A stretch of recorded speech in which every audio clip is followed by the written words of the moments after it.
primer lugar, quisiera expresar mi agradecimiento al doctor José Antonio Vargas Martínez, presidente de la Corte Superior de Justicia de San Martín, quien ha tenido la gentileza de invitarme a participar en este conversatorio internacional en tiempos de COVID.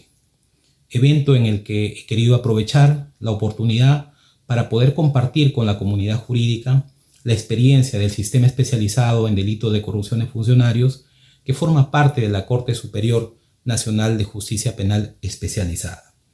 Y eso para que se conozca el rol que han desempeñado los jueces de este sistema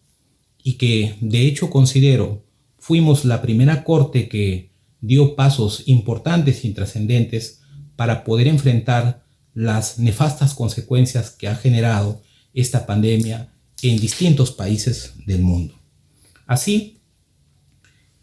antes de que se decrete el estado de emergencia sanitaria, el estado de emergencia nacional, ya el 4 de marzo del 2020, el Tribunal de Apelación de este sistema especializado exhortó a todos los operadores jurídicos a que revisaran rigurosamente los pedidos de prisión preventiva y los pedidos también de detención domiciliaria para poder verificar objetivamente el real estado de salud de los internos sobre los cuales podía recaer esas medidas. Y lo hicimos porque hay sentencias de la Corte Interamericana de Derechos Humanos que establecen obligaciones para el Estado. Así tenemos la sentencia Montesino de Ejía versus Ecuador, que establece la obligación del Estado de revisar periódicamente las prisiones preventivas de los internos, aún de oficio. Y también tenemos la sentencia Rodríguez, Revolorio y otros versus Guatemala, que le recuerda a los estados que ellos tienen la obligación o la posición de garantes respecto a la salud de los internos. Ya en el camino del estado de emergencia, el 1 de abril del 2020, se dictó por parte del Tribunal de Apelación la primera resolución vinculada a esta pandemia del COVID-19.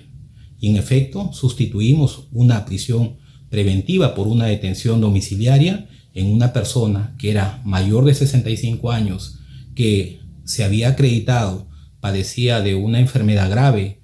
y por lo tanto consideramos que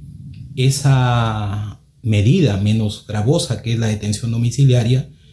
era la que permitía no solamente resguardar su salud, sino también garantizar la sujeción de ese investigado al proceso. Más aún cuando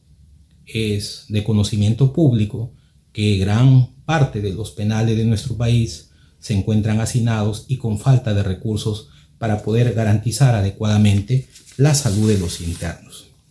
Desde el 16 de marzo del 2020 hasta el 30 de junio del presente año hemos tenido una serie de solicitudes de sustituciones de las prisiones preventivas por detención domiciliaria. Y podemos decir de las estadísticas que tenemos que de todos esos pedidos en un 57% se han amparado los pedidos de sustitución de prisión preventiva por detención domiciliaria.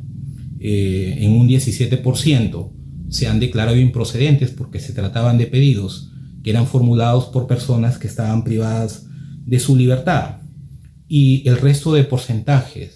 hemos resuelto temas que tienen que ver también con ello, pero donde las resoluciones han sido declaradas nulas, otras se han declarado infundadas, otras tienen que ver con la suspensión de la ejecución de la pena y algunas que no tienen relación con ello. Nuestra experiencia ha sido diferente al caso argentino, donde un juez, el juez Víctor Violini, amparó un habeas corpus colectivo presentado por defensores generales y que dio lugar a la excarcelación de 139 personas, entre ellos personas que estaban sentenciadas por delito de violación sexual de menores, y por eso es que la Corte Suprema de Buenos Aires revocó esa decisión y consideró que el análisis debería hacerse caso por caso, que ese es el análisis que nosotros hemos hecho en nuestro Tribunal de Justicia cuando se han presentado ese tipo de pedidos. ¿Qué criterios hemos tomado para poder amparar esos pedidos de sustitución de prisión preventiva por detenciones domiciliarias? En primer lugar, hemos considerado que la pandemia, el hacinamiento y la falta de recursos médicos en los penales eran hechos notorios. Nadie podía negar una situación como la que vivimos en nuestro país en ese aspecto. Respecto de la acreditación de las enfermedades, si bien se exigía por una de las partes que deberían sustentarse sobre la base de informes del Instituto Médico Legal o del INPE, que eran informes oficiales, nosotros sostuvimos y sostenemos que en una situación de emergencia nacional era muy difícil que se pudieran tener ese tipo de evaluaciones, más aún con la falta de recursos médicos que ya hemos señalado. Por otra parte, la defensa consideraba de que el cierre de fronteras a raíz de la declaratoria del estado de emergencia convertía en inconstitucional la prisión preventiva y por lo tanto desaparecía el peligro procesal. Nosotros no hemos compartido esa posición porque consideramos de que este estado de emergencia es un estado de emergencia temporal y que por lo tanto no hacía desaparecer automáticamente el peligro procesal. Y que por el contrario la detención domiciliaria era la medida que podía garantizar adecuadamente la sujeción del imputado al proceso. En conclusión, hemos expresado razones de tipo humanitario para poder sustituir la prisión preventiva por la detención domiciliaria.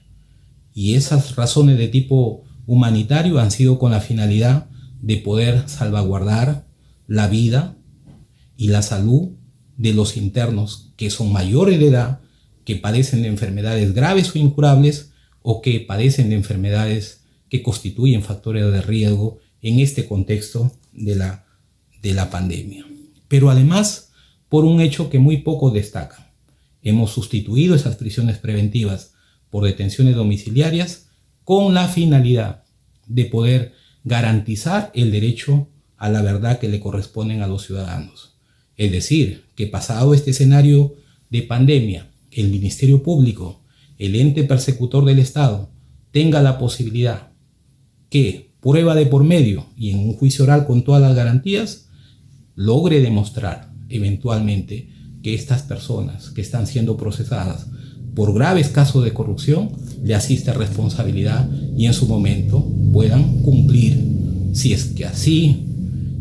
se concluye a través de un debido proceso, que han sido responsables por estos graves cargos que se le hacen. Por eso es que, para culminar, considero que es muy loable lo que dice el doctor